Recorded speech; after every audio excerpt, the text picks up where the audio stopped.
"You're fired," CEO yells at Janitor. Then she hands him a letter that makes him pale. Horizon Dynamics. 8:47 p.m. Executive Tower, 32nd floor. Fluorescent lights cast harsh shadows across polished marble hallways. The imposing glass doors of the boardroom reflected the skyline of Seattle as a storm gathered on the horizon. Inside, Victor Sterling paced like a caged predator, his custom Italian suit a perfect complement to his steel-gray hair and piercing blue eyes. The quarterly reports were spread across the mahogany table, each page bleeding red. Projections down 22%. Market confidence collapsing. 3 major investors threatening to pull out by morning. The board meeting had ended in chaos just 30 minutes earlier, leaving Victor alone with his mounting rage and a company on the brink of collapse. Preparing and narrating this type of story took us long efforts and hard work. So if you are enjoying the story, please consider subscribing to our channel. "Unacceptable," Victor muttered, slamming his fist against the glass wall. 20 years building Horizon Dynamics into a pharmaceutical powerhouse, and now watching it crumble over a failed clinical trial that should have been their crowning achievement. HD-7, their revolutionary Alzheimer's treatment, had shown catastrophic liver toxicity in late-stage trials. The data couldn't be hidden, couldn't be massaged, couldn't be explained away. The FDA was already asking questions. Their stock was in free fall. The cleaning cart's squeaky wheel announced her presence before Victor saw her. Eleanor Reeves, 62 years old, stood in the doorway of the boardroom, her weathered hands gripping her mop. Her gray-streaked hair was pulled back in a simple bun, her blue maintenance uniform hanging loosely on her thin frame. She hesitated, seeing the CEO still present at this late hour. "I'm sorry, Mr. Sterling. I can come back later," she said, her voice soft but carrying a quiet dignity. Victor turned, his eyes narrowing. "No, do your job. I won't be disturbed by the help." He turned back to the reports, dismissing her with the casual cruelty of someone who'd long ago stopped seeing service workers as people. Eleanor nodded silently and began her work, moving methodically around the room's perimeter. She'd been cleaning these floors for nearly 4 years now, ever since she'd returned from her final deployment. 22 years in the Army Medical Corps hadn't prepared her for civilian life, for the interviews where her experience was dismissed, for the rejections that piled up until a janitorial position was all that remained. As she cleaned, her eyes inadvertently caught a glimpse of the papers scattered across the table. Molecular diagrams, chemical formulations, trial data. She paused, just for a moment, her gaze lingering on a particular compound structure. "Is there a problem?" Victor's voice cut through the silence like a blade. Eleanor shook her head. "No, sir." "Then keep your eyes on your mop, not my confidential documents." She returned to her work, but her mind was racing. The structure she'd seen. There was something wrong with it. Something fundamentally flawed in the molecular binding that would inevitably lead to hepatotoxicity. It was textbook, really, if you knew what to look for. "Excuse me, Mr. Sterling," she said after several minutes of internal debate. "I don't mean to overstep, but I noticed something about your compound." Victor looked up, his expression a mixture of surprise and annoyance. "What did you just say?" "The HD-7 compound," Eleanor continued, her voice gaining confidence. "The toxicity issues you're experiencing are likely due to the acetylated hydroxyl groups, creating reactive metabolites when processed by the liver. If you adjusted the binding site and introduced a fluorine atom at the para position, you could maintain efficacy while significantly reducing hepatic stress." The room went deadly silent. Victor stood frozen, staring at the janitor as if she'd suddenly started speaking in tongues. Then his face darkened, flushing with rage. "Who the hell do you think you are?" he demanded, stepping toward her. "Did Meridian Pharmaceuticals put you up to this?" Are you some kind of corporate spy? Eleanor took a step back, shaking her head. No, sir, you just what? Thought you'd offer pharmaceutical advice while emptying my trash? His voice rose. With each word, you're a janitor, a nobody who cleans floors for a living. And you have the audacity to comment on advanced pharmacological research that's cost this company millions? She remained silent, her eyes downcast, mentally berating herself for speaking up. It had been foolish, impulsive. 4 years of invisibility, shattered in a moment of misplaced confidence. Who do you work for? Victor demanded again. Maintenance services. I've been with the building for... I don't care how long you've been mopping floors, he cut her off. You're fired. Effective immediately. Security will escort you out. Eleanor felt the blood drain from her face. She couldn't lose this job. Not with her sister's medical bills, not with the mortgage payments she was already behind on. Mr. Sterling, please, I didn't mean any. You're fired. He repeated, louder now, his voice echoing off the glass walls. And I'll be speaking with your supervisor about your attempt to access proprietary information. Eleanor stood there, clutching her mop handle like a lifeline. 22 years serving her country, 3 tours in combat zones, a PhD in biochemistry. That now gathered dust on her sister's basement wall, and here she was, being dismissed like a thief by a man who couldn't see past her uniform. I'll collect my things, she said quietly, dignity holding her spine straight despite the trembling in her hands. As she turned to leave, something shifted in her.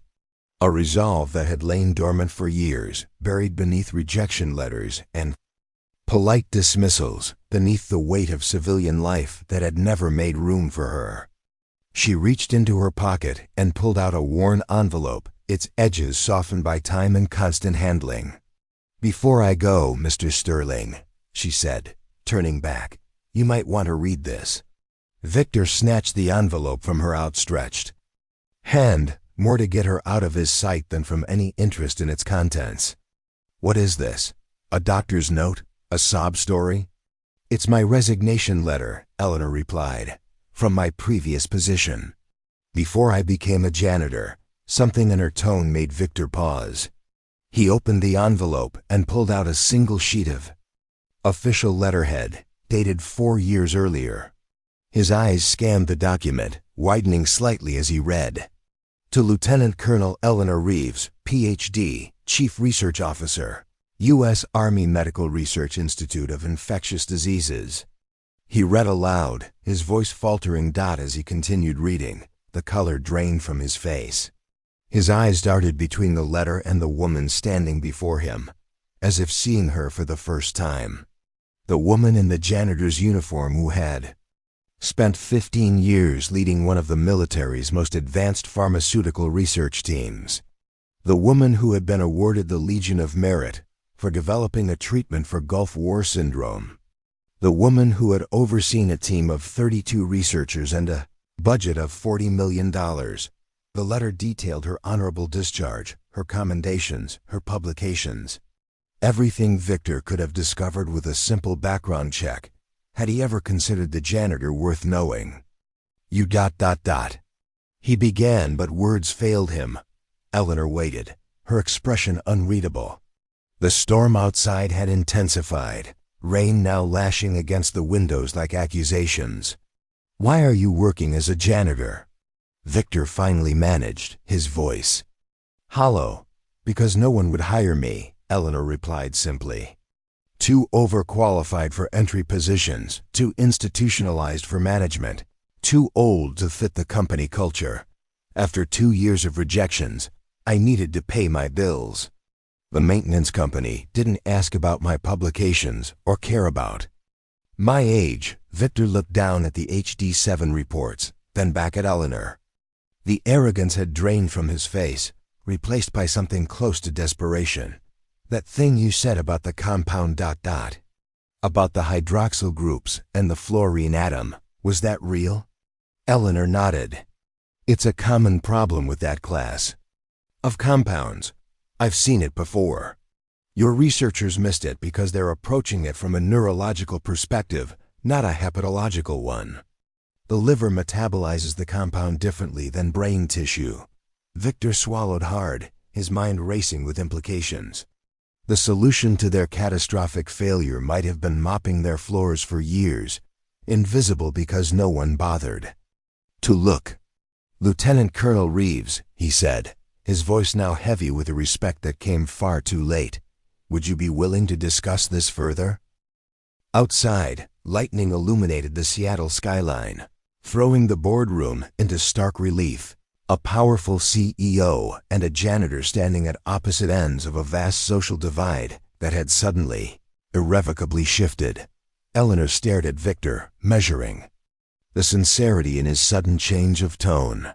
4 years of invisibility had taught her to be cautious of sudden recognition. She'd seen too many false dawns, too many moments of fleeting respect that vanished once her usefulness had been extracted. "I believe I've just been fired, Mr. Sterling," she replied, her voice calm but edged with steel. "And I'm not in the habit of offering free consultations." Victor flinched slightly at having his own dismissive attitude reflected back at him. He set the letter down carefully on the table, as though handling something unexpectedly valuable. "I was hasty," he admitted, the words clearly unfamiliar on his tongue. "A misunderstanding, was it?" Eleanor asked. "Or did you simply see what you expected to see, a janitor? Someone beneath your notice?" The accusation hung in the air between them. Outside, rain pelted against the floor-to-ceiling windows, casting shifting shadows across the boardroom's polished surfaces. Victor's reflection wavered in the glass, distorted by the storm, a fitting metaphor for his suddenly uncertain position. "You're right," he said finally. "I made an assumption. A wrong one." Eleanor nodded but said nothing. She'd learned that powerful men often mistook momentary humility for absolution. Victor gestured to one of the leather chairs surrounding the mahogany table. "Please sit. I'd like to hear more about your assessment of HD7. Eleanor hesitated, then set her mop against the wall. She didn't take the offered seat immediately. Instead, she walked to the table and methodically gathered the scattered papers into a neat stack, bringing order to chaos, a habit formed during decades of military precision. "Your compound has promise," she said, finally sitting down. "The core mechanism targeting tau protein aggregation is sound. But the toxicity isn't an anomaly or bad luck. It's a predictable outcome of the current structure." Victor took a seat across from her, his earlier rage replaced by intense focus. "Our team has been working on this for 5 years. How can you be so certain after glancing at a few pages?" "Because I helped develop the precursor compound," Eleanor replied. "At USMRIAD, we were exploring similar pathways for treating neurological damage from certain bioweapons. The military shelved it when we encountered the same hepatotoxicity issues you're facing now." She reached for a blank sheet of paper and a pen, quickly sketching a molecular structure with practiced ease.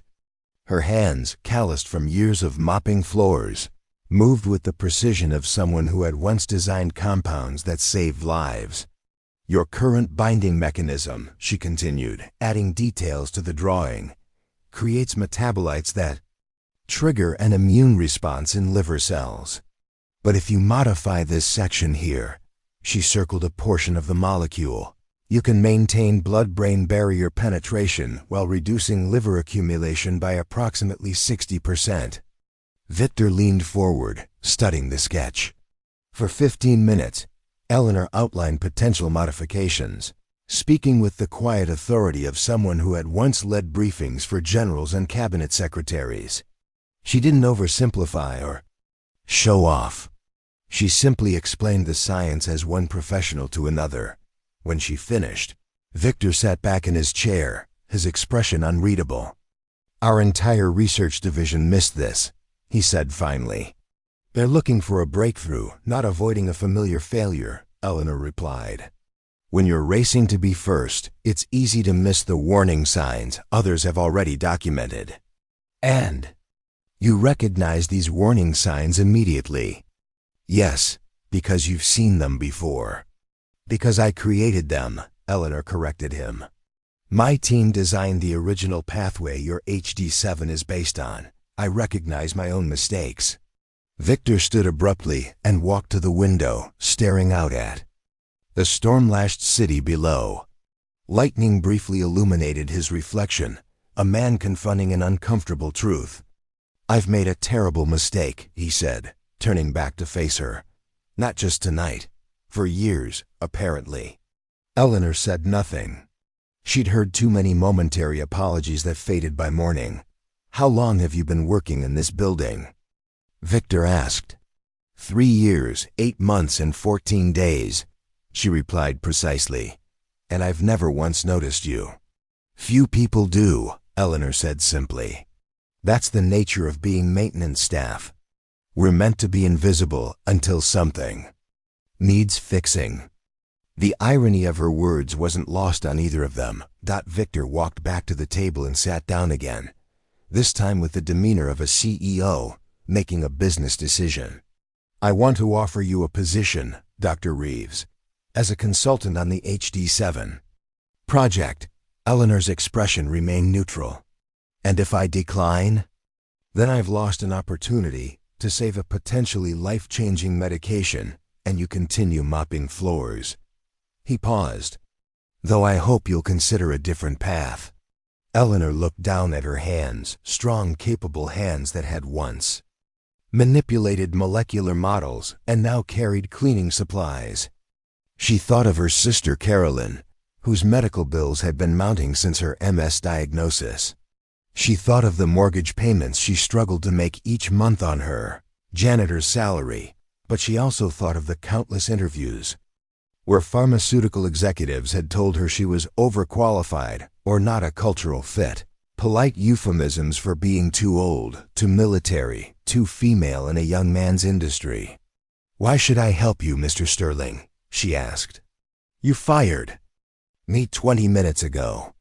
Called me a nobody. Victor winced at the reminder. I did. And I was wrong. Yes, you were, Eleanor agreed. But my question stands. Why should I help Horizon Dynamics when your company, like every other pharmaceutical firm I applied to after my discharge, wouldn't even grant me an interview 4 years ago? This visibly surprised Victor. You applied here? 3 times for progressively lower positions. I still have the rejection letters. Victor's jaw tightened. He prided himself on building a meritocratic company, on finding the best talent. The thought that his own HR department had repeatedly turned away someone of Eleanor's caliber, someone who might have prevented their current crisis, struck at his core identity as a business leader. I can't change the past, he said finally. But I can offer you a future. Not as a consultant, as our new Director of Research Integrity, reporting directly to me. Eleanor raised an eyebrow. That position doesn't exist. It does now. Victor reached for his phone. I'm creating it as we speak. And the janitor position? Eleanor asked. Who will clean these floors tomorrow? Someone else, Victor replied, then paused, recognizing the trap. Someone who deserves the same respect I failed to show you. Eleanor nodded slightly, acknowledging the correction. What makes you think I want to work for a company, for a man who couldn't see my value until I proved useful? It was a fair question, one that struck at the heart of Victor's sudden conversion. Was he offering her this position out of genuine respect or desperate self-interest? I don't expect you to trust my motives, he admitted. But I do hope you'll consider the impact you could have. HD27 could help millions of Alzheimer's patients if we get it right. That won't happen without you. Eleanor considered this. The mission still mattered to her. It always had. Creating medicines that help people had been her life's work before. Civilian life had relegated her to invisibility. I'll need to see the complete research files, she said finally. All of them, not just the sanitized versions for board meetings. And I'll need a lab, a team, and complete autonomy over the redesign process.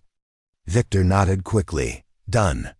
And my salary will be commensurate with my experience. 22 years of research leadership, not 4 years of janitorial work, of course. We'll draw up the contract tomorrow. Eleanor stood up, smoothing down her maintenance uniform. I haven't accepted yet, Mr. Sterling. I'll review your files first, then make my decision. Victor looked momentarily taken aback. He wasn't accustomed to people deferring his offers, but he recovered quickly. Fair enough, I'll have everything ready for you tomorrow morning. Make it afternoon, Eleanor replied. I have a morning shift with maintenance services. I don't leave jobs unfinished. With that, she retrieved her mop and began to exit the boardroom.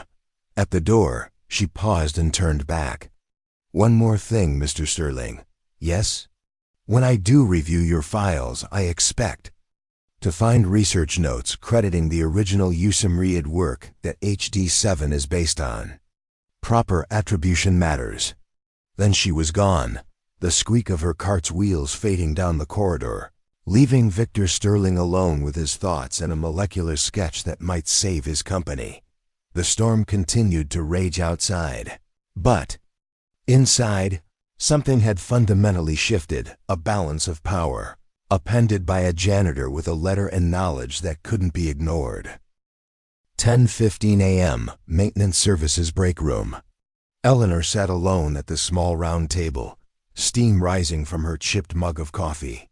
The narrow windowless space smelled of industrial cleaner and the lingering aroma of someone's microwaved lunch. 4 lockers lined the wall, dented metal painted institutional beige. This had been her world for nearly 4 years, a world of backaches, invisible work, and colleagues who, like her, had stories that went untold. She sipped her coffee, considering the events of the previous night. Victor Sterling's offer lingered. In her mind, tempting and suspicious in equal measure.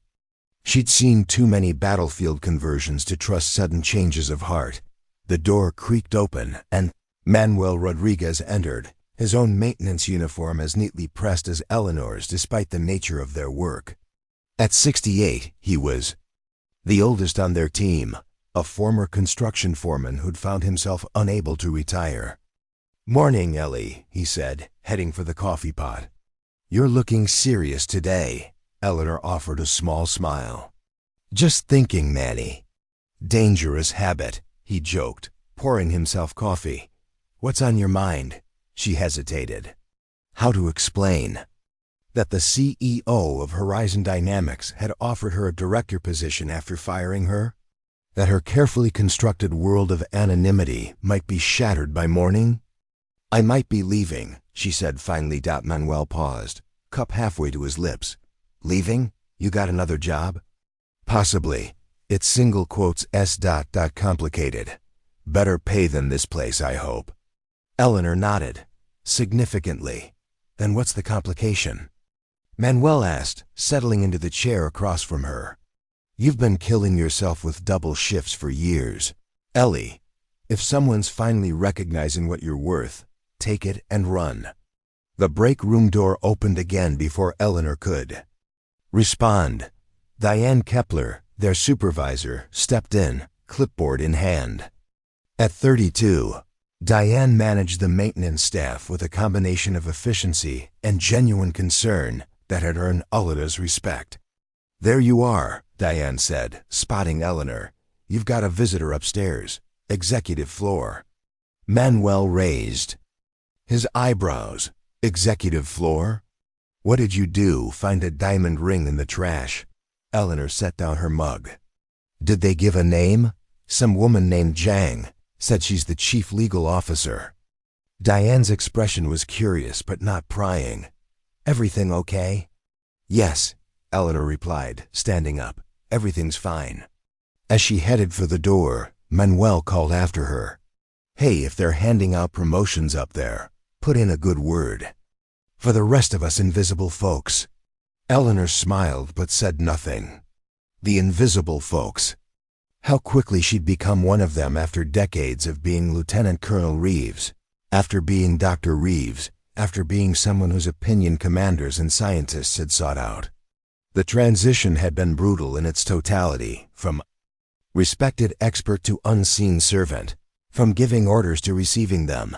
The executive elevator, normally off limits to maintenance staff, opened for her badge today. As she ascended to the 32nd floor, Eleanor straightened her uniform, a reflexive gesture from her military days. Whatever awaited her, she would face it with dignity. The elevator doors opened onto marble and glass, a world away from the utilitarian break room she'd left minutes before. A sleek reception desk stood sentry before double glass doors etched with the Horizon Dynamics logo. Dr. Reeves? The receptionist's use of her title was jarring after years of being called ma'am or simply ignored. Ms. Jang is expecting you. Right this way. Eleanor followed her through the glass doors and down a corridor lined with modern art pieces whose price tags could likely cover her sister's medical bills for a year.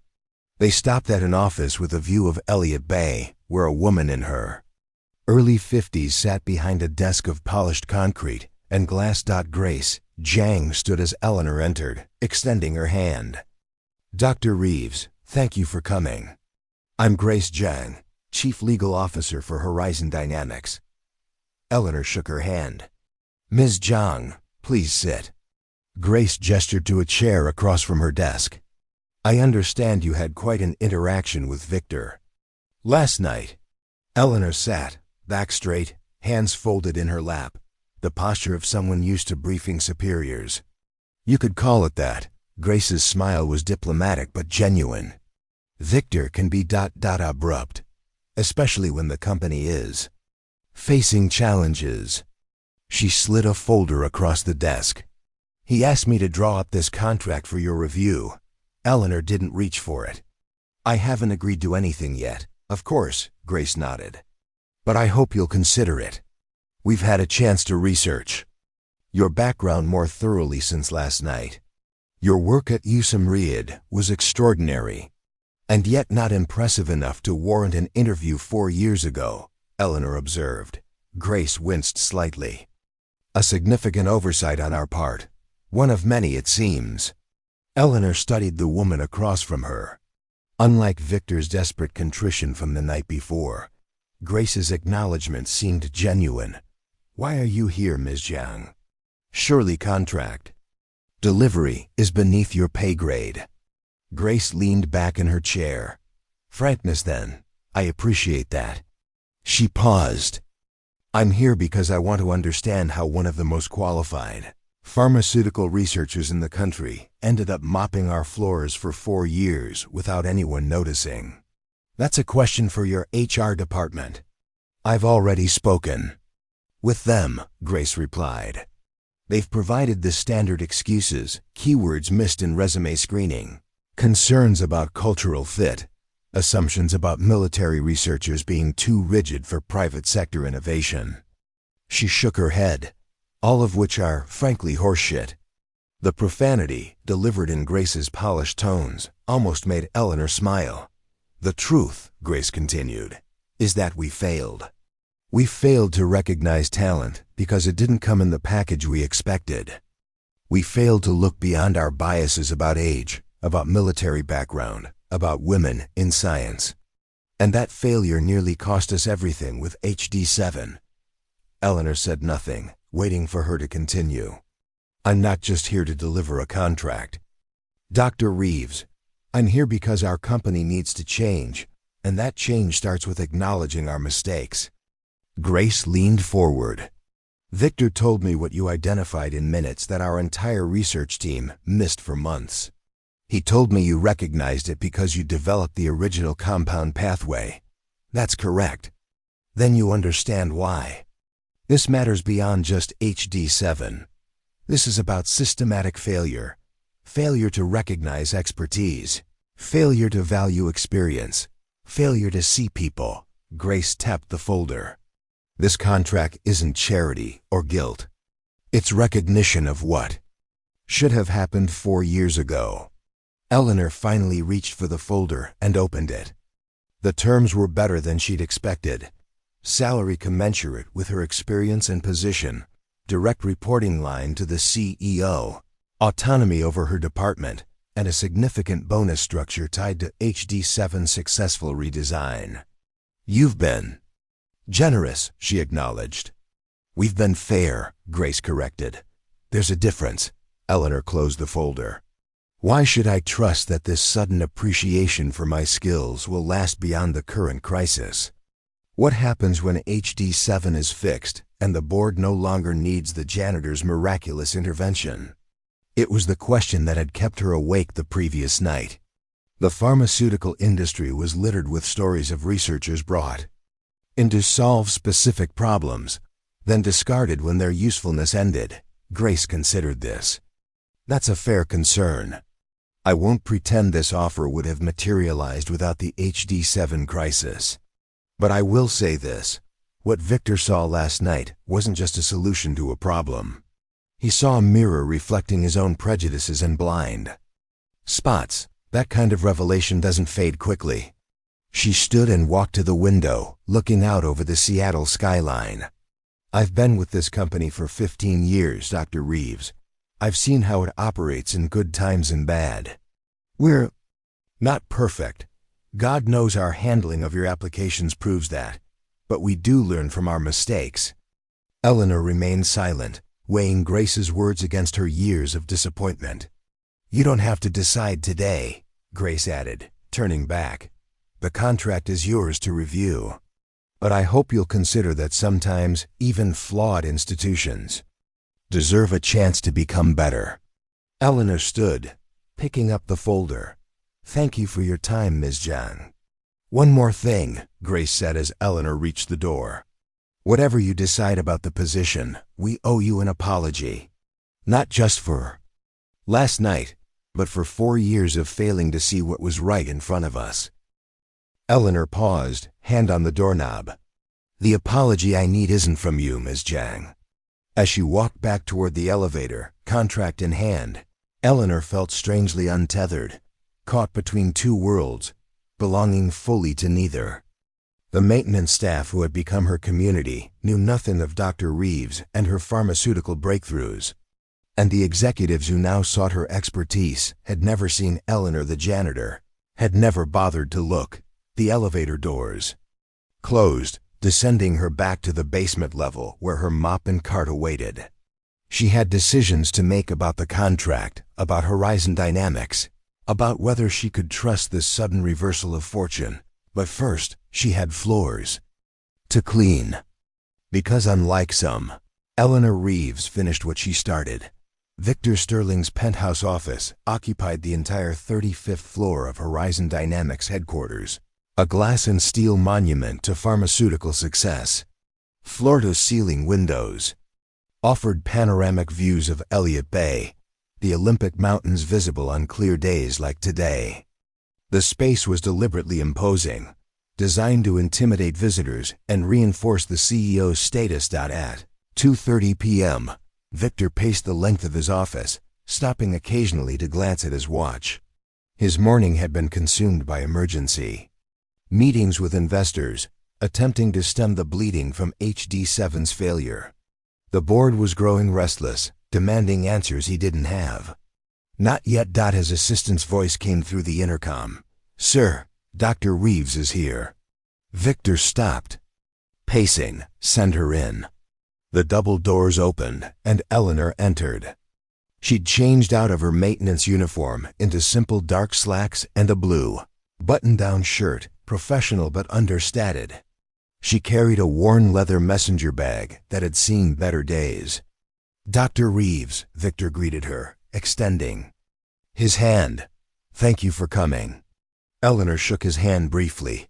"Mr. Sterling, please sit." He gestured toward the seating area, modern leather chairs arranged around a low table of polished volcanic stone.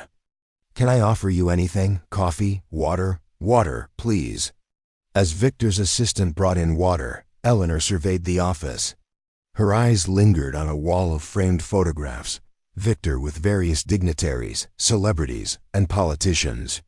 The carefully curated gallery of a man who measured his worth through proximity to power. "I see you've changed," Victor observed, taking a seat across from her. "Yes. I finished my maintenance shift and went home to change." Eleanor's tone was matter-of-fact. "I thought it appropriate for the discussion."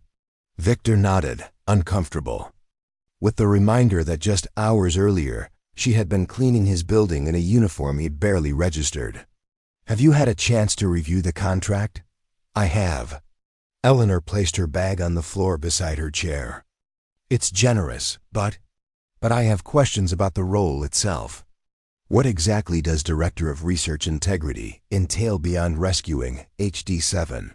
Victor leaned forward. "In the short term, yes, HD7 is the priority. The company has invested nearly $300 million in its development. But beyond that, I envision the role as a safeguard against similar oversights in our research pipeline.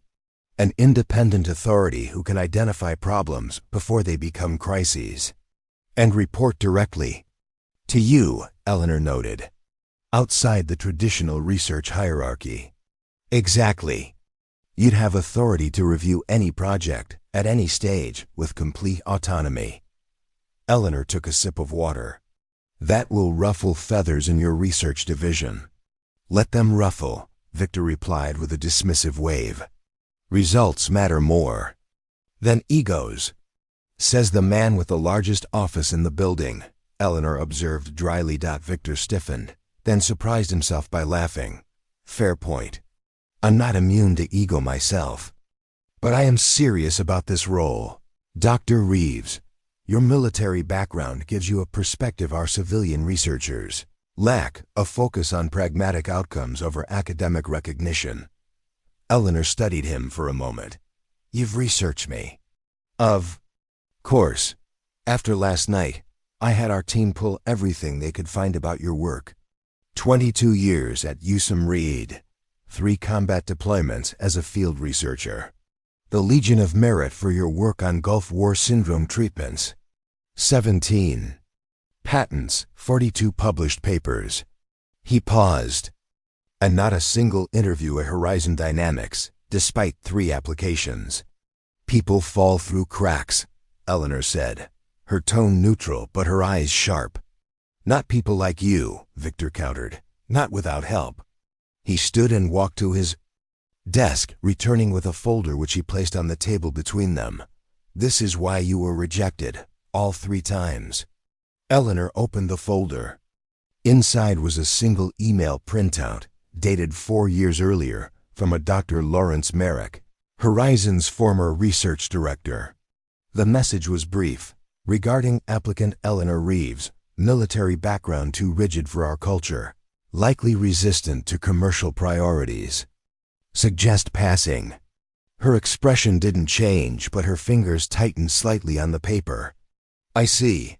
Merrick left 2 years ago to join Janitor Pharmaceuticals. Taking proprietary research with him, we later discovered."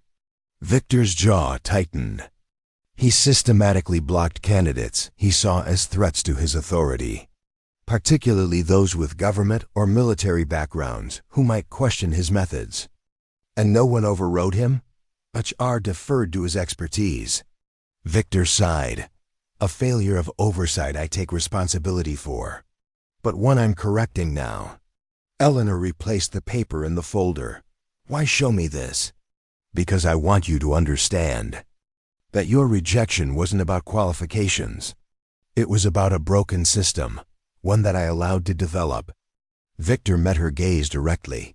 "And because I believe in transparency, even when it doesn't reflect well on me or my company." Eleanor nodded slightly, acknowledging this. "I appreciate the honesty, but it doesn't change the past 4 years." "No," Victor agreed. "Nothing can, but it can change what happens next." He reached for another folder on the table, opening it. "To reveal chemical diagrams and test results. These are the complete HD7 files. Grace tells me she gave you the contract, but you haven't signed yet. I understand your hesitation. So I'm offering a trial run, a 2-week consulting agreement to work on HD7. No strings attached.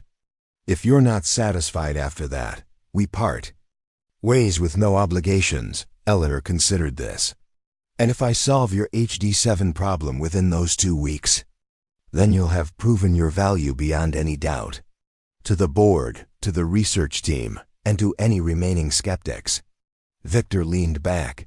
Though I suspect you've already done that. Eleanor reached for the HD7 folder, scanning the top pages with a practiced eye.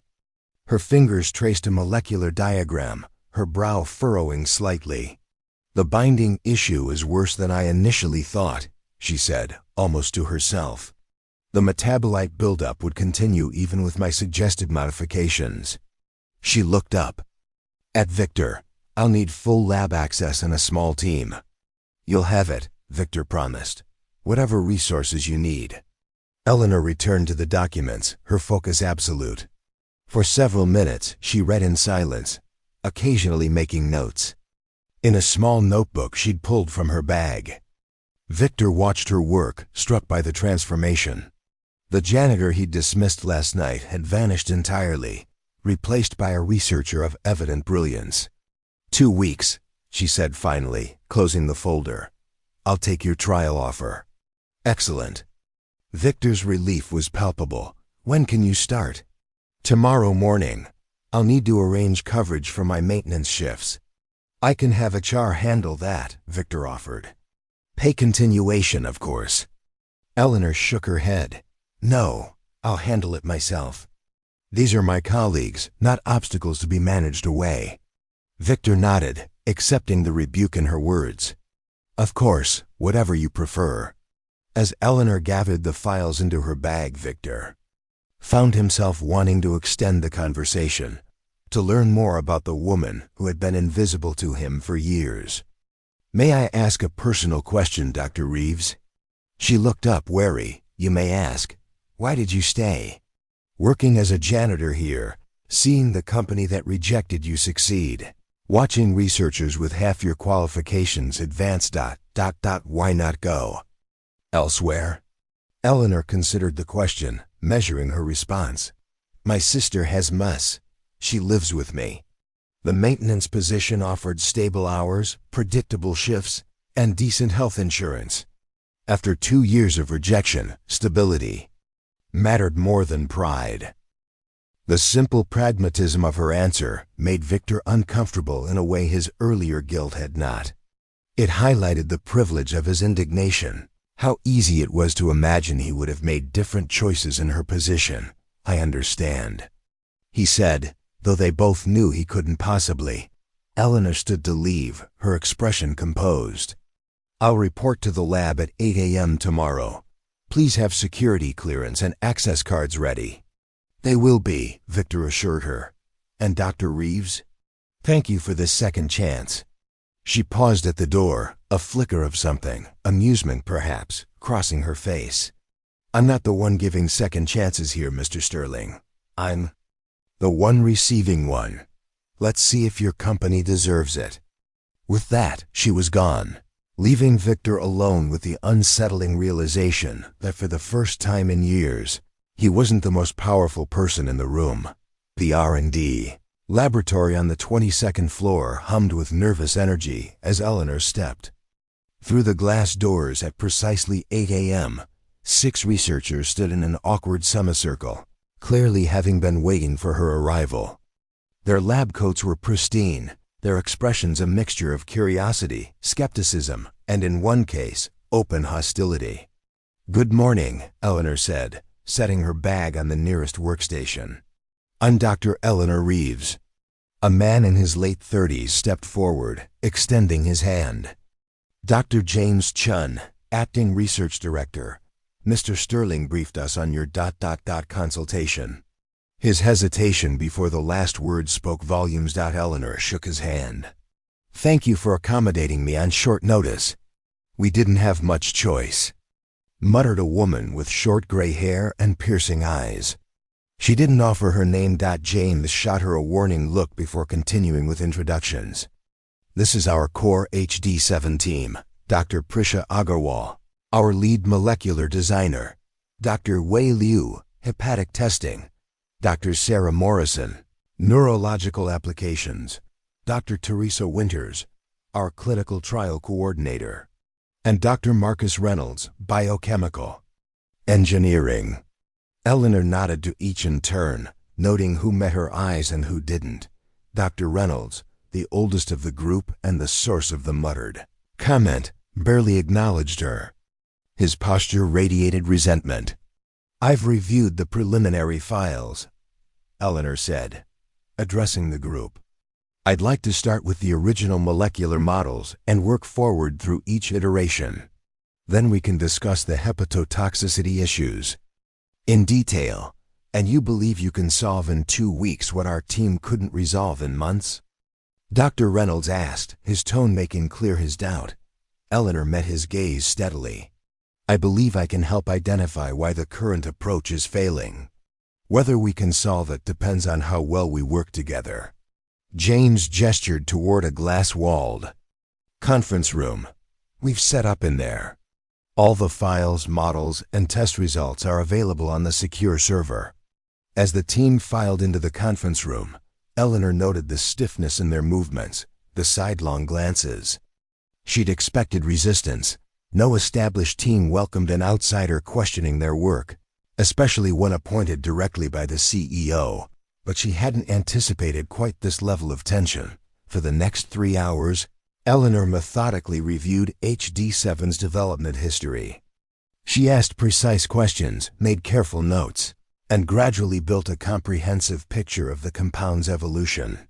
The team's responses grew marginally less guarded as her expertise became evident, though Dr. Reynolds remained openly skeptical. "The binding issue with the acetylated hydroxyl groups," Eleanor said, pointing to a molecular model displayed on the large screen. "When did you first observe liver enzyme elevation?"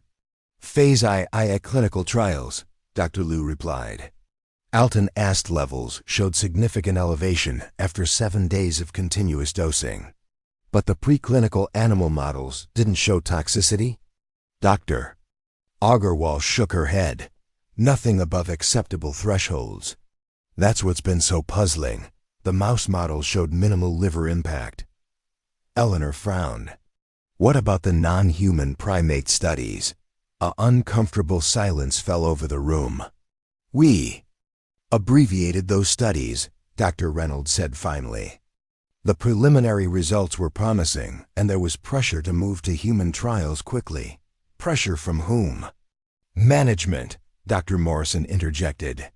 "The company needed HD7 to advance to maintain investor confidence after our Parkinson's drug failed last year." Eleanor made a note. "So no extended primate testing. What about in vitro hepatocyte studies with varied metabolic conditions?" Another silence. Preparing and narrating this type of story took us long efforts and hard work. So if you are enjoying the story, please consider subscribing to our channel. "Standard protocols only," Dr. Liu admitted. "We didn't have time for extensive variations." Eleanor set down her pen and looked around the table. "I need to speak frankly. What I'm seeing isn't just a chemical binding problem. It's a research integrity issue. Critical steps were skipped. Warning signs were ignored or downplayed. The hepatotoxicity wasn't a surprise. It was an inevitability given the rushed process. Double quotes. Dr. Reynolds bristled visibly. "That's easy to say in hindsight. We were working under tremendous pressure with tight deadlines."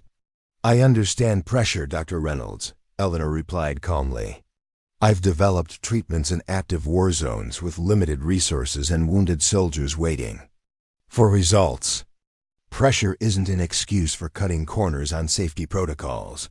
Who do you think you are?" Reynolds demanded, his face flushing. "You waltz in here with Sterling's blessing, looking at a fraction of our data for a few hours, and presume to lecture us on research integrity. Where were you when we were working 18-hour days trying to save this project?" "I was mopping your floors," Eleanor answered quietly. The room fell silent. Several researchers looked away, uncomfortable with the reminder.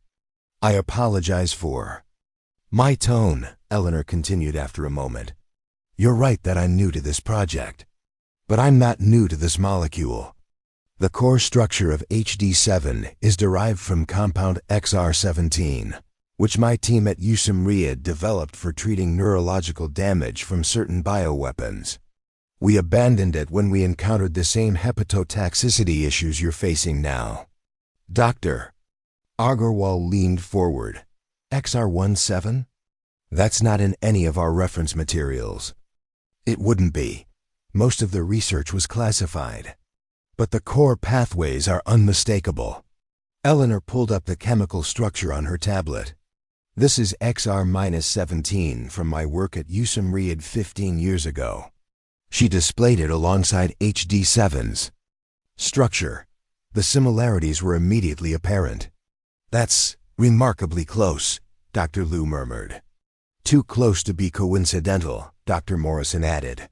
All eyes turned to Dr. Reynolds, whose expression had shifted from anger to something more guarded.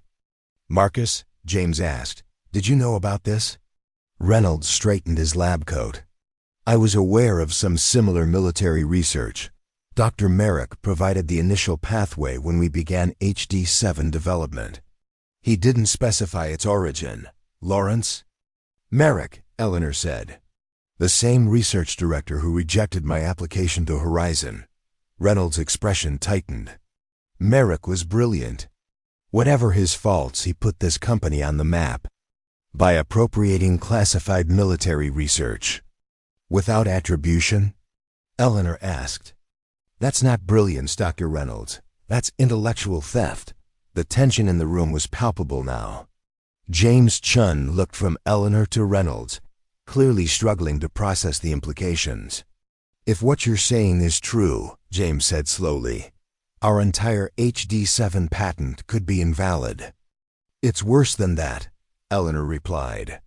You've spent millions developing a compound we already knew was hepatotoxic. The military abandoned this pathway for good reason. Dr. Agarwal ran her hands through her hair, visibly distressed. So we've been working on a doomed project for years? Not necessarily doomed, Eleanor corrected.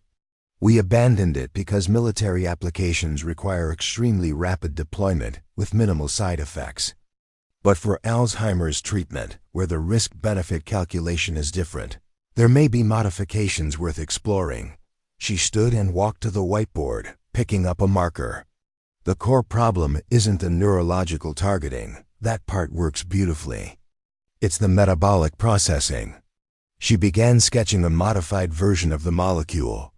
If we restructure the compound to create a prodrug that only activates in neural tissue, we might bypass the hepatic metabolism issue entirely. The team watched as she quickly outlined a new approach, her hand moving with the confidence of someone who had considered this problem before.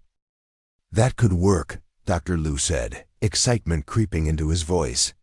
We'd need to design an entirely new delivery mechanism, but the concept is sound. It would reset our timeline by at least a year, Dr. Winters pointed out. Better a delay than a failure, Eleanor replied. And better addressing the problem honestly than continuing down a path we know leads to toxicity.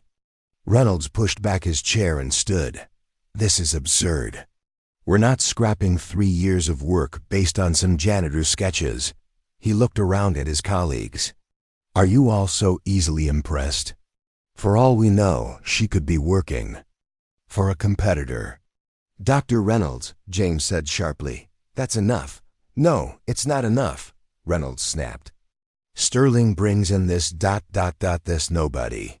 And suddenly, we're supposed to throw away everything we've built? I won't stand for it. He gathered his papers and stormed toward the door. When you all come to your senses, I'll be in my lab. The door slammed behind him, leaving an uncomfortable silence. I apologize for Marcus, James said finally. He and Merrick were close. This is difficult for him to hear. Eleanor nodded, turning back to the whiteboard. I understand. Change is never easy, especially when it challenges your foundation. She capped the marker and faced the remaining team members. The question now is whether you're willing to explore a new approach, even if it means admitting the current one is flawed. 5 pairs of eyes met hers, the initial skepticism now replaced with cautious interest. "Show us more of this prodrug concept," Dr. Agarwal said. "If there's a path forward, we want to find it." And so, in a conference room 22 floors above where she'd pushed her mop just days earlier, Eleanor Reeves began to rebuild what had been broken, not just a molecule, but trust in a process that had lost its way. By the end of her first week at Horizon Dynamics, Eleanor had established a new rhythm. Mornings in the lab with the HD7 team, afternoons in meetings with regulatory specialists and manufacturing engineers, evenings reviewing data at home while her sister Caroline dozed nearby in her wheelchair. The work consumed her, reawakening scientific muscles that had atrophied during years of maintenance work. The lab team, minus Dr. Reynolds, who had taken an abrupt personal leave, had rallied around Eleanor's prodrug approach. Dr. Agarwal, in particular, had thrown herself into the molecular redesign with renewed enthusiasm, staying late into the night running simulations on the new compound structure. On Friday afternoon, Eleanor sat in a small testing lab with Dr. Liu, reviewing liver cell cultures exposed to various formulations of the redesigned compound. "The cytotoxicity is dramatically reduced," Dr. Liu said, pointing to the latest results. "Almost 80% less cell death compared to the original HD7 formulation." Eleanor nodded, studying the microscopy images. "And neuronal uptake?" "Still strong. The modified transport mechanism is functioning as predicted." A small victory, but significant. Eleanor allowed herself a moment of satisfaction before moving to the next set of results. Knock at the lab door interrupted them. James Chun entered, looking unusually tense. "Dr. Reeves, Mr. Sterling has called an emergency meeting. He's requested your presence immediately." Eleanor frowned. "What's happened?" "I don't know the details," James replied, "but the board is involved." She exchanged a glance with Dr. Liu, then removed her lab coat. "Let's not keep them waiting." The executive boardroom was filled when they arrived. Victor stood at the head of the table, flanked by Grace Zhang and several board members Eleanor didn't recognize. At the opposite end sat Dr. Marcus Reynolds, a thick folder of documents before him. "Dr. Reeves," Victor greeted her, his expression grim. "Thank you for joining us. Please sit." Eleanor took the empty chair James indicated, directly across from Reynolds, whose face bore a mixture of smugness and barely contained anger. "I've called this meeting," Victor began, "because Dr. Reynolds has raised serious concerns about our new HD7 approach. Concerns the board feels merit immediate attention." Reynolds leaned forward. "I've conducted a thorough review of Dr. Reeves' military research records, those that are publicly available at least. What I've found raises significant questions about her credibility and the viability of her proposed solutions." Eleanor said nothing, waiting for the specific accusation. "According to Defense Department archives," Reynolds continued, "Project XR-17 was terminated not only due to hepatotoxicity issues, but because of catastrophic neurological side effects in the final primate trials. 3 test subjects experienced severe seizures and permanent brain damage." He slid a document across the table. "This redacted report confirms the project was classified as a comprehensive failure, with no viable path forward, yet Dr. Reeves has deliberately concealed these findings while proposing we essentially resurrect the same failed compound." All eyes turned to Eleanor. The accusation hung in the air, heavy with implications of dishonesty and incompetence. "Is this true, Dr. Reeves?" Victor asked, his tone carefully neutral. Eleanor picked up the document, scanning it briefly. "This report is authentic but incomplete. The neurological events described occurred in a specific test group receiving the militarized variant of XR17, designed for maximum blood-brain barrier penetration under combat conditions. She looked directly at Reynolds. The civilian medical variant never demonstrated these effects. That information is in the classified sections of these reports, which Dr. Reynolds conveniently doesn't have access to. Convenient indeed, Reynolds scoffed. Classified information that only you can verify. Not only me, Eleanor replied calmly. She turned to Victor. The Defense Technical Information Center can provide verification with the appropriate clearance request. As can Dr. Amara Okafor at Johns Hopkins, who served on the Civilian Oversight Committee for the project. Victor glanced at Grace, who made a note. Furthermore, Eleanor continued, our current approach isn't resurrecting XR17. We're using its core binding mechanism while completely restructuring the delivery system and metabolic pathway. The differences are substantial and address both the hepatotoxicity and the potential for neurological side effects. So you claim, Reynolds interjected. But you've misled this team from the beginning. You presented yourself as some kind of savior when in reality, you're proposing we invest millions in a pathway your own military team abandoned as dangerous. I've misled no one, Eleanor said, her voice steady. I disclosed the hepatotoxicity issues immediately and explained why they occurred. The neurological events in the military trials are indeed concerning, but they're also instructive. They clearly delineate the boundaries we must respect in the civilian application. She turned to address the entire room. Science advances by learning from failures as much as successes. The military application failed because it prioritized speed of action over safety. Our approach does the opposite, sacrificing immediate potency for a gradual controlled release that dramatically reduces risk. Victor studied her for a long moment. Dr. Reynolds, you've had access to the new formulation data. What's your assessment of the preliminary results? Reynolds shifted uncomfortably. The initial toxicity profiles are improved, but by how much? Victor pressed. The liver cell cultures show approximately 80% reduction in cytotoxicity, Reynolds admitted reluctantly. But that doesn't negate the fundamental risks. Grace Jang leaned forward. Dr. Reeves, why didn't you disclose these neurological events when you first proposed the new approach? Because they aren't relevant to our current methodology, Eleanor replied. The military variant was designed to cross the blood-brain barrier at 10 times the rate we're targeting.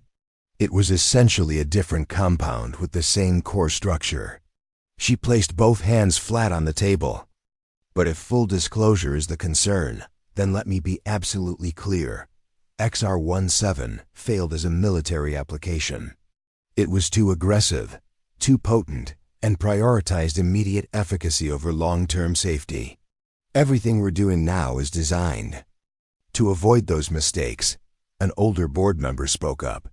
Ms. Reeves, Dr. Reeves, Victor corrected quietly. The board member nodded. Dr. Reeves, what assurances can you provide that this new approach won't encounter similar catastrophic failures in later testing?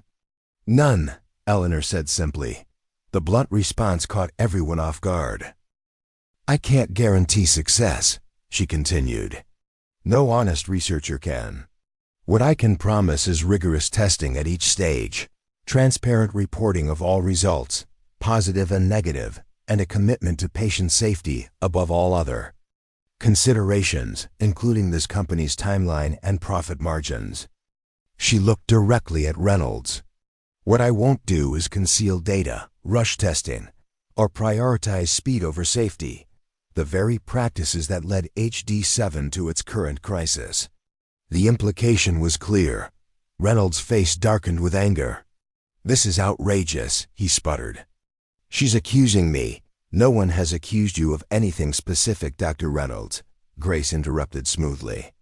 Though your selective presentation of Dr. Reeves' military research has raised questions about your objectivity. Victor turned to Eleanor. Dr. Reeves, would you step outside for a moment while the board discusses this matter? Eleanor nodded and rose. As she walked toward the door, she felt Reynolds' glare burning into her back in the hallway. James Chun waited, concern evident on his face. How bad is it? He asked quietly. Depends on whether they value truth or comfort, Eleanor replied. They stood in silence for several minutes before the boardroom door opened and Grace appeared. Dr. Reeves, we'd like you to rejoin us. Inside, the atmosphere had shifted subtly. Reynolds sat stiffly, his expression unreadable. Victor stood at the head of the table, his posture more relaxed than before. Dr. Reeves, he began, the board has decided to continue with your approach to HD7's redesign. However, we're implementing additional oversight protocols, including an independent review of all test results by external experts. I welcome that, Eleanor said. Additionally, Victor continued, we're initiating a comprehensive review of the original HD7 development process, including the decision-making that led to abbreviated testing protocols. Reynolds shifted in his seat but remained silent. Finally, Victor said, meeting Eleanor's eyes directly, we're extending your contract from 2 weeks to 6 months, with the possibility of permanent placement thereafter. Your role will expand beyond HD7 to include oversight of research integrity across all active projects. Relief and vindication washed through Eleanor, though her expression remained composed. Thank you, I accept. As the meeting adjourned, board members filed out, several nodding respectfully to Eleanor as they passed. Reynolds gathered his documents and left without a word. Only Victor, Grace, and Eleanor remained. That was an impressive display of composure, Grace observed. Reynolds was clearly trying to provoke you. I've faced worse interrogations, Eleanor replied, including some where the questioners had actual guns. Victor shook his head. Reynolds went directly to board members with his evidence yesterday, hoping to blindside us all. He didn't count on your ability to contextualize the information so effectively, or your willingness to stand your ground, Grace added. Eleanor gathered her notes. I learned long ago that in the face of accusation, truth is the only defensible position. Everything else crumbles eventually. As she turned to leave, Victor called after her. Dr. Reeves, when you were cleaning these floors, did you ever imagine you'd be defending scientific principles in this room? Eleanor paused at the door. Mr. Sterling, when I was cleaning these floors, I was the same scientist I am today. The only difference is that now, finally, someone is listening. Eleanor's new office on the 30th floor remained largely undecorated 3 weeks into her expanded role. A single photograph stood on her desk, Caroline and herself in uniform, taken before her sister's diagnosis, both smiling under the Afghan sun. Beside it lay stacks of research protocols awaiting review, each bearing the Horizon Dynamics logo. That now represented both her past humiliation and present vindication. The morning light streamed through floor-to-ceiling windows as she reviewed the latest HD7 reformulation data. The redesigned compound, now officially designated HD7B, had cleared the initial rounds of enhanced safety testing. The prodrug approach was working. Neural uptake remained strong while liver enzyme elevations had dropped to clinically insignificant levels. A knock at her door interrupted her concentration. Come in, she called, not looking up from the report. Dr. Prisha Agarwal entered, carrying a tablet and wearing an expression of barely contained excitement. Dr. Reeves, the primate study results. Just came in, she announced, placing the tablet on Eleanor's desk. 45 days of continuous dosing with no significant adverse events. Liver function remains normal, and cognitive improvement markers are actually better than the original HD7 formulation. Eleanor scanned the data, allowing herself a small smile. The extended release mechanism is working as designed. Better than designed, Prisha corrected. The neural targeting is more precise than our models predicted. We're seeing higher concentration in affected areas with minimal dispersion to healthy tissue. A breakthrough. After weeks of meticulous reformulation and testing, they had achieved what the original HD7 team had deemed impossible: effective treatment without toxicity. Eleanor felt a familiar satisfaction, one she hadn't experienced since her eusimryid days. "Have you shared this with the team?" she asked. Pryshaw nodded. "Just before coming here, they're celebrating." Eleanor raised an eyebrow. "Celebrating? We have months of testing ahead before we can consider this a success." "I know," Pryshaw agreed. "But after years of setbacks and the Reynolds situation, it feels like a turning point." She hesitated. "The team was hoping you might join us for lunch. Nothing elaborate, just recognition of how far we've come under your guidance." Eleanor considered the invitation. She had maintained professional distance from the research team, partly from habit, partly from caution. Military leadership had taught her the value of clear boundaries. But this was different. She wasn't their commanding officer, and the wall between them felt increasingly unnecessary. "I'd be happy to join you," she said finally. Prish's face brightened. "Wonderful. We'll gather in the courtyard at noon." After Prisha left, Eleanor turned back to the window, gazing out at the Seattle skyline. In just a few weeks, she had transitioned from invisible maintenance worker to respected research leader. The contrast was still disorienting at times, like stepping between parallel universes. Her intercom buzzed. "Dr. Reeves, Mr. Sterling would like to see you when you have a moment." "Tell him I'll be right there," she replied. Victor's office was busier than usual when she arrived. A photography crew was setting up lights and backdrops while marketing staff arranged displays featuring Horizon's product line. Victor stood in the center, reviewing talking points with a communications specialist. He looked up as Eleanor entered. "Ah, Dr. Reeves, perfect timing. What's all this?" she asked, gesturing to the activity around them. "Preparation for tomorrow's press conference." Victor dismissed the staff with a nod, creating a moment of privacy. "The board has approved accelerated development of HD7B based on the preliminary results. We're announcing it alongside our quarterly earnings report." Eleanor frowned. "Isn't it premature? We've only completed the first phase of primate testing." "The results are exceptional," Victor countered. "Better than anyone expected. The market needs to know Horizon has recovered from the HD7 setback and is moving forward with a superior formulation." "Science doesn't operate on market timelines, Mr. Sterling." Victor sighed. "No, but pharmaceutical companies do. We're not claiming FDA approval or making treatment promises. We're simply announcing promising research directions." Eleanor remained unconvinced. "And my role in this announcement?" "That's partly why I called you here." Victor gestured to two chairs away from the activity.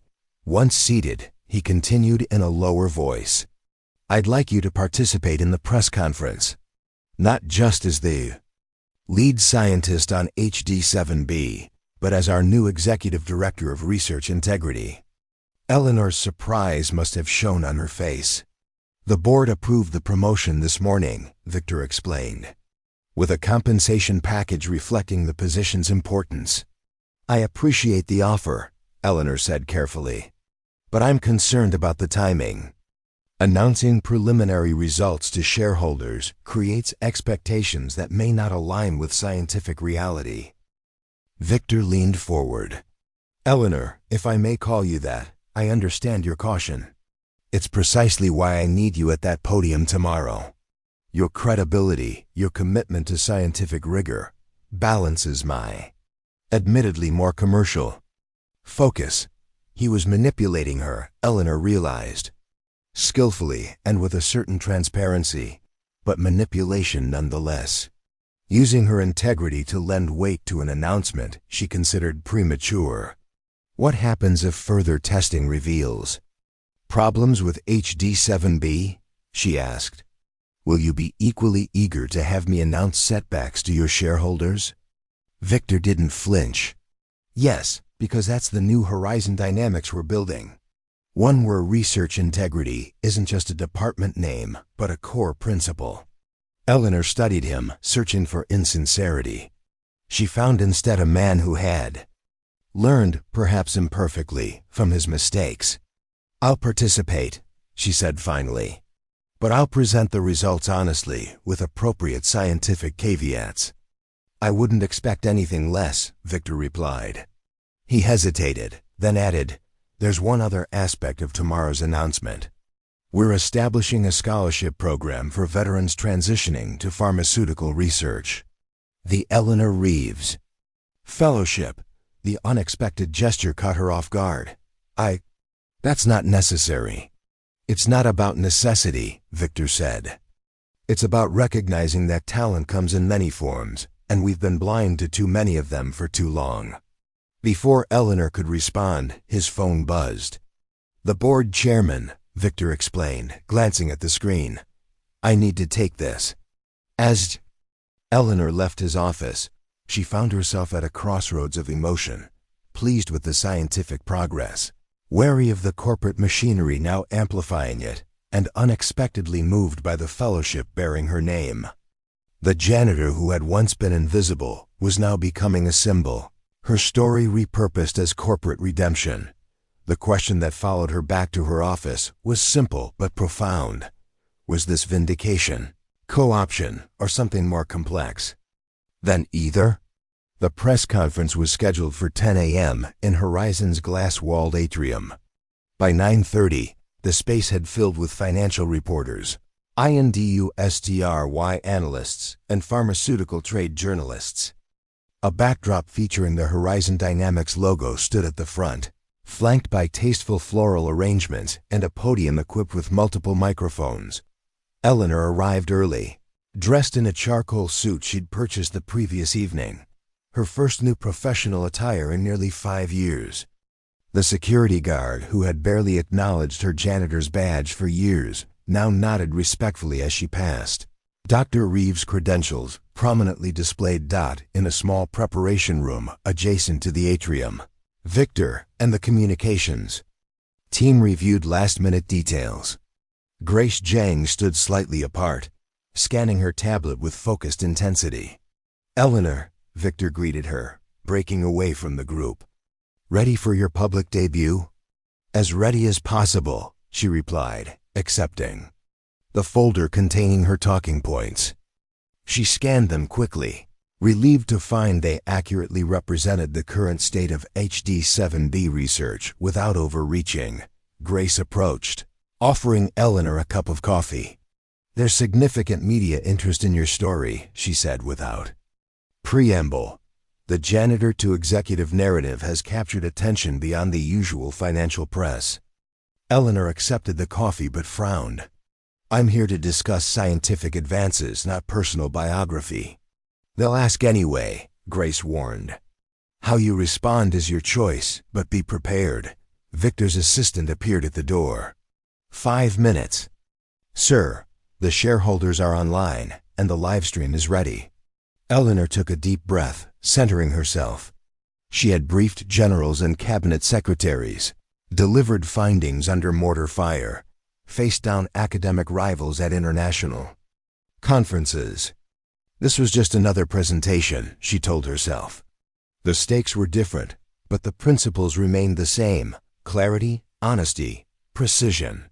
"Dr. Reeves," Victor said quietly as they moved toward the door, "whatever happens out there, remember that you've earned this moment. Not because I recognized your value, but because your value existed, regardless of recognition." The sentiment surprised her, revealing a depth of understanding she hadn't credited him with. Eleanor nodded once, acknowledging both the support and the truth it contained. They emerged into the bright lights of the atrium to polite applause. Cameras clicked and whirred as they took their places behind the podium. Victor front and center, Eleanor and Grace flanking him. Board members and senior executives filled the chairs to the side. Victor stepped to the microphone with practiced ease. "Good morning. Thank you for joining us for this important announcement." Today marks a significant milestone in Horizon Dynamics' commitment to advancing treatments for neurodegenerative diseases. He proceeded with a brief overview of the company's financial position, acknowledging the setback of the original HD7's failure before pivoting to the future. This challenge has ultimately led us to a stronger position, thanks to innovative approaches and fresh perspectives. His gaze shifted to Eleanor. Chief among these perspectives is that of Dr. Eleanor Reeves, whose remarkable expertise has fundamentally transformed our research methodology. I'm pleased to introduce our new Executive Director of Research Integrity, who will share the promising developments in our reformulated Alzheimer's treatment program. Eleanor moved to the podium, acutely aware of the cameras tracking her movement. The lights were brighter than she'd anticipated, the silence heavier. "Thank you, Mr. Sterling," she began, her voice steady. The HD7B program represents not just a reformulation of a compound, but a reimagining of our approach to neurodegenerative treatment. For the next 7 minutes, she outlined the scientific advances in precise, measured terms. She explained the prodrug mechanism, the targeted delivery system, and the preliminary safety profile, careful to emphasize the early stage of development while acknowledging the promising indicators. While these results are encouraging, she concluded, rigorous testing continues. Our commitment is not to timelines or market expectations, but to developing treatments that are both effective and safe. We will proceed at the pace of science, not commerce. The subtle correction to Victor's more optimistic framing didn't go unnoticed. Several reporters exchanged glances, and Eleanor caught Grace's slight smile of approval from the corner of her eye. Victor returned to the podium to announce the Veterans Scholarship Program, framing it as part of Horizon's broader commitment to diversity of thought and experience. When he mentioned the program would bear Eleanor's name, a ripple of interest moved through the assembled press. The question and answer session began predictably, with inquiries about financial projections and development timelines. Victor handled these with his usual polish, occasionally deferring technical questions to Eleanor. Then a reporter from the Seattle Times stood. "Dr. Reeves, until recently you worked as a janitor in this very building. Can you tell us how you went from cleaning floors to leading research at Horizon Dynamics?" The room quieted, the question hanging in the air like a challenge. Eleanor felt rather than saw Victor tense beside her. "That's correct," she acknowledged, stepping back to the microphone. "For nearly 4 years, I was part of the maintenance staff here. Before that, I served as a lieutenant colonel in the Army Medical Research Institute, leading pharmaceutical development for military applications." She paused, considering how much of her story to share. The room waited.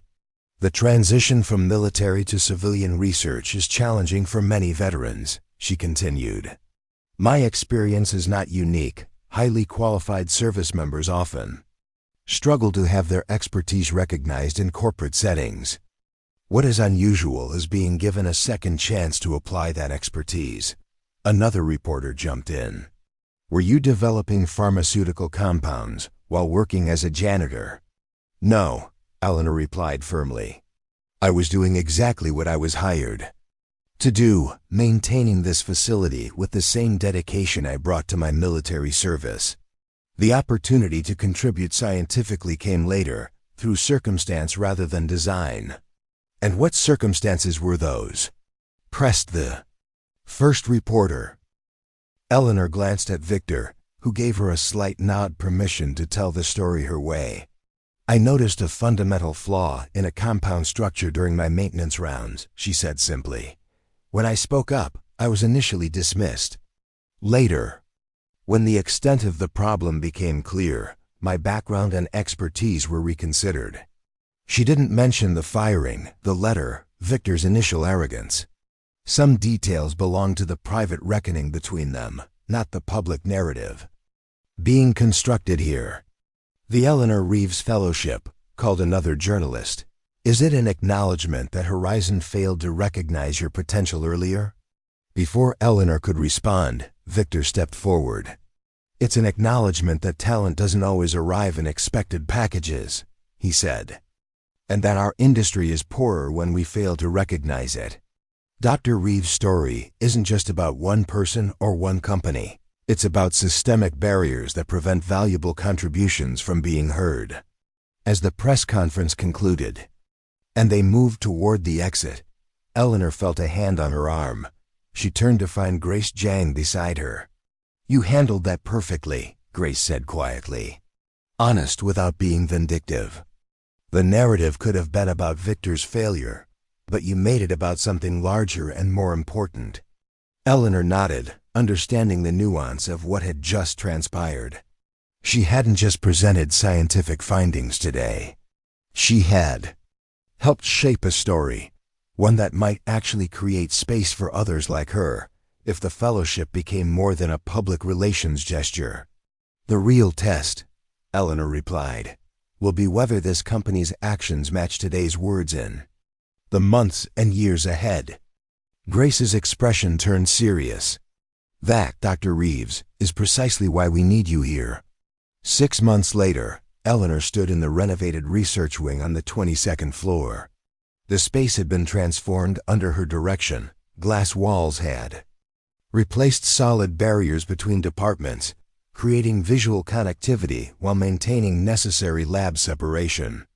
Collaborative workspaces now occupied what had once been siloed territories, and a central atrium housed a digital dashboard tracking all active research projects with their safety metrics prominently displayed. The changes went beyond physical space. New protocols required cross-disciplinary review at each research phase. Test results, both promising and problematic, were shared in weekly forums open to all research staff. Most significantly, research timelines now explicitly accommodated extended safety testing, prioritizing thoroughness over speed. "Dr. Reeves?" A young researcher approached, tablet in hand. "The first fellowship candidates are arriving for their interviews." Eleanor nodded. "Thank you, Miguel. I'll be right there." The Eleanor Reeves Fellowship had evolved from a public relations announcement into a substantive program. 24 veterans with advanced scientific degrees had been shortlisted from hundreds of applicants. Today, the first cohort would interview for 6 positions across Horizon's research divisions. As Eleanor gathered her notes, she reflected on the journey of the past 6 months. HD7B had continued its promising trajectory through increasingly rigorous testing. The prodrug approach had proven remarkably effective, and preliminary human safety trials were now underway. The company's stock had recovered, investor confidence restored not just by scientific progress, but by the new emphasis on research integrity. Her own transition had been more complex. The maintenance staff she'd worked alongside for years now viewed her with a mixture of pride and distance. Her sister Caroline's health had stabilized with access to experimental treatments, her new position and salary made possible. And her relationship with Victor Sterling had evolved into one of mutual respect. If not always perfect alignment. Eleanor made her way to the conference room where the fellowship interviews would be held. Through the glass walls, she could see the candidates. Men and women in civilian business attire, their military bearing still evident in their posture and attentiveness. Former officers, researchers, field medics, all with advanced degrees and specialized knowledge, all having faced the same civilian barriers she had encountered. Victor stood speaking with them, more at ease than she would have expected. He caught sight of her and excused himself, meeting her at the door. "Impressive group," he said.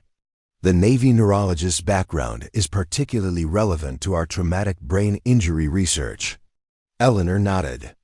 "Dr. Patel, 20 years of field experience and 3 published papers on blast-related neural inflammation. You've memorized all their files, haven't you?" "Of course," she replied. "These aren't just candidates, Victor. They're reflections of what almost remained lost." He acknowledged this with a slight nod. The board has approved expanding the fellowship to 10 positions, by the way. The budget adjustment was unanimous. This surprised her. That's significant. The value proposition has become clear, Victor said pragmatically. Your contributions have made the business case for finding more people with similar backgrounds. Eleanor smiled slightly.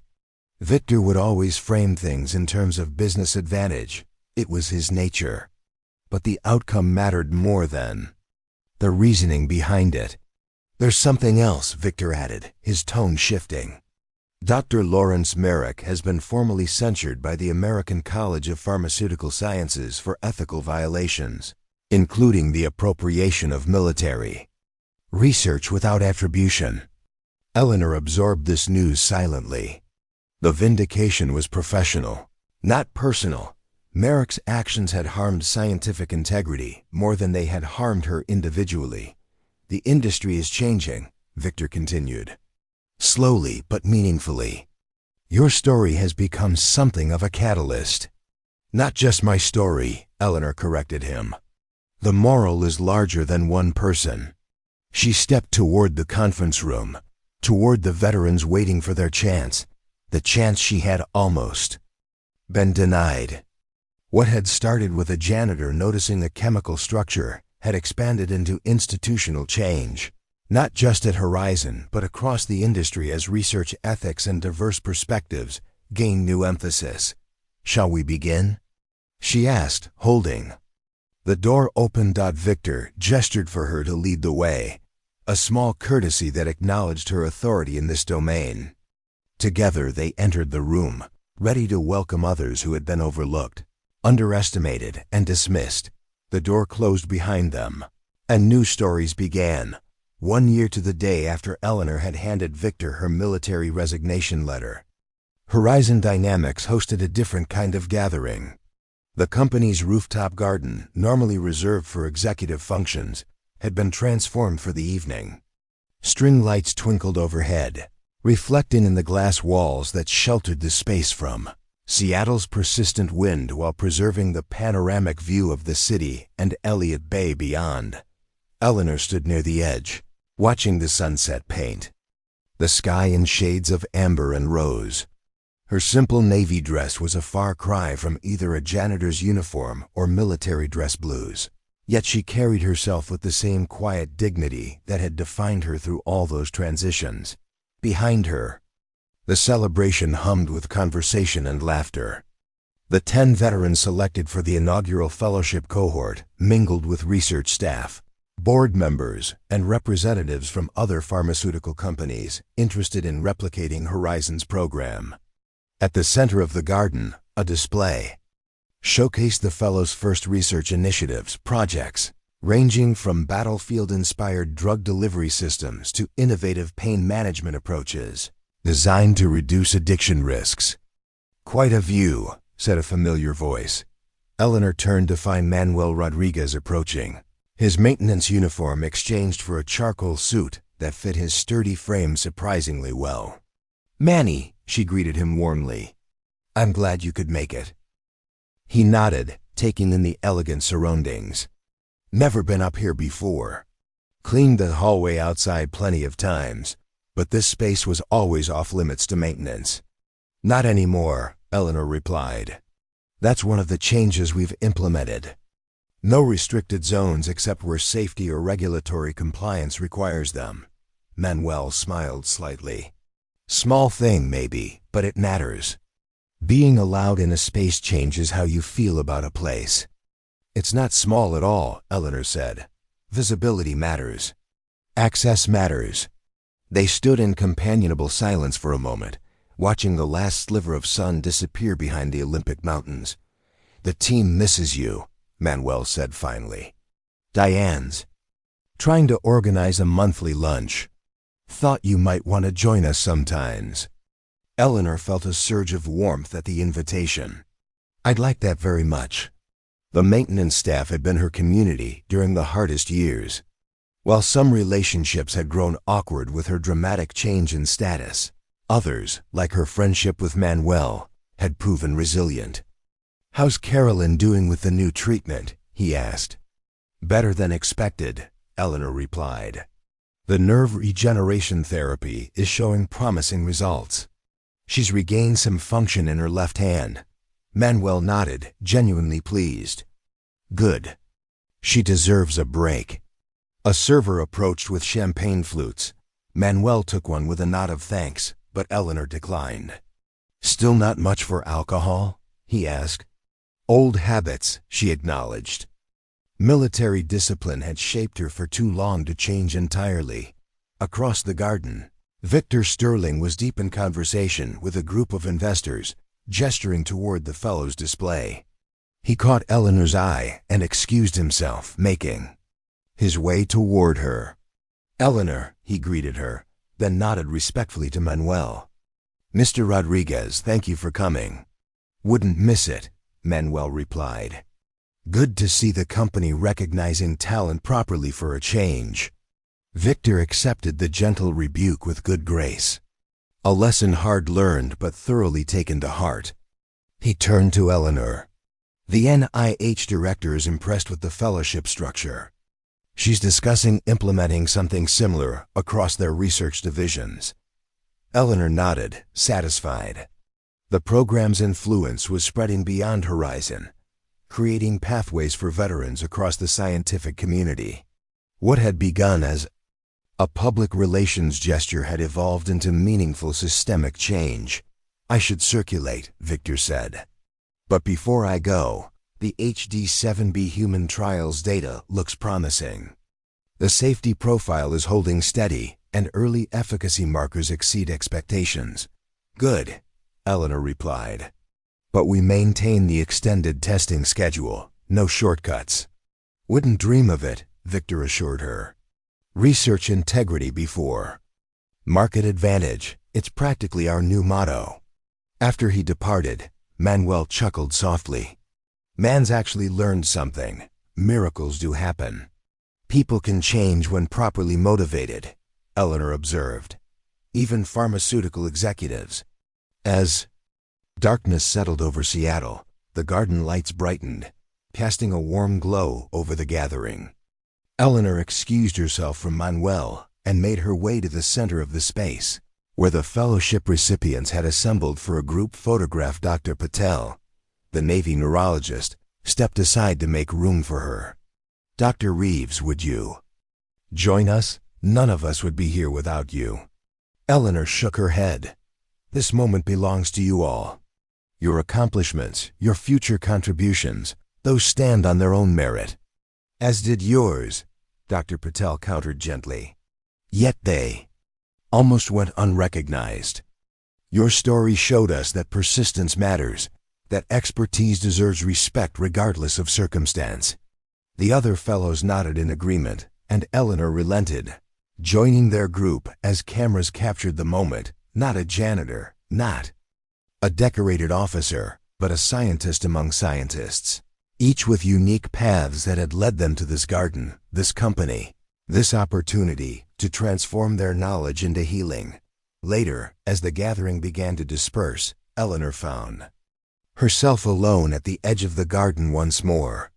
The city lights now mirrored the stars emerging overhead, an urban constellation marking homes, offices, hospitals, places where ordinary people lived and worked, many of whom might someday benefit from the research taking shape at Horizon.